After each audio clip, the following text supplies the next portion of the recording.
Need a break. Could we meet up same time but next week, Marcus? Would that be okay? Whew, that was a big number. What do you think Marcus will be thinking now leaving this meeting? He will probably leaving thinking, fuck, this is all my wife's fault.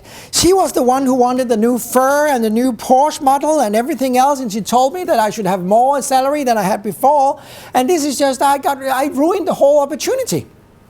So what do you think will happen with Marcus until the next meeting? He will surely be starting reducing his ambition. So we meet up a week later. Marcus is coming back. This time he's slightly more humble. And I start off the meeting by saying, well, you know what, Marcus? We had the executive meeting, and I introduced this to our CFO. And when we got him back on the chair, because he was slightly surprised about this request, we discussed the salary, and we discussed the potential of having you on board. And just to make you understand something, the real cost of having you employed here at Apple is not going to be 80,000. The real cost of you having employed is actually $465,000 US. And let me just explain to you why that cost is that high. First of all, you have your salary level naturally, but then you got your whole big office and all the equipment that has a cost. I don't know how it is in Ericsson in Thailand, but here at Apple we got our executive jet. You can use that whenever you want to, during the weekends and holidays as well. We got our ski cabins in Aspen in Colorado. There's a cost included with that. You can use them whenever you want to.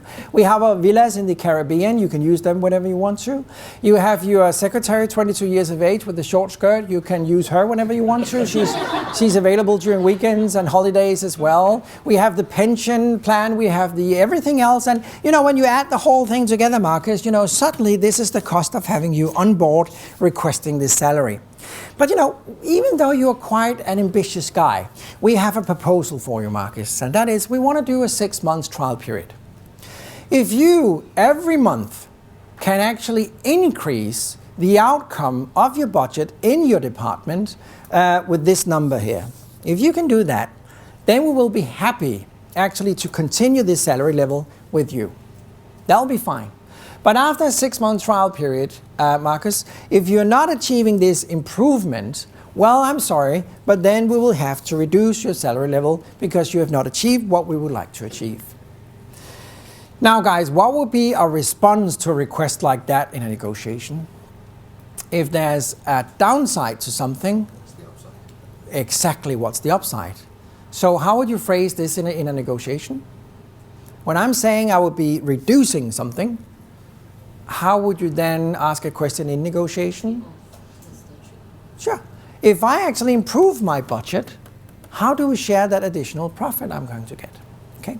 Now, the last part of my short story up here is really not the important one. What I just basically wanted to address to all of you is to avoid concession. Concession is really bad to everyone because they're misunderstood. They're not utilizing the full potential, and they're absolutely generating some problems for everybody involved in negotiation. And please remember what I just said earlier. A concession that is free to you but has a benefit to the counterpart is just as damaging as this one. Okay? So concession is in general just a no-go area in negotiation. Okay. Just to wrap up, guys, in total, I'll do that by this slide and telling you that if you look at the 3 different approaches and strategies in negotiation, we have the zero sum, and you could be a successful negotiator in zero sum. I meet lots of people who are successful in zero sum, but you will be slightly more successful if you move into a partnership. Your potential outcome will be bigger. And the third one, naturally, is the Smartnership. If you move into the Smartnership, you will be able to identify the potential of Negoeconomics, create rules of the game, identify and create trust, and definitely come out of every negotiation with a slightly better result. Okay? Okay, guys.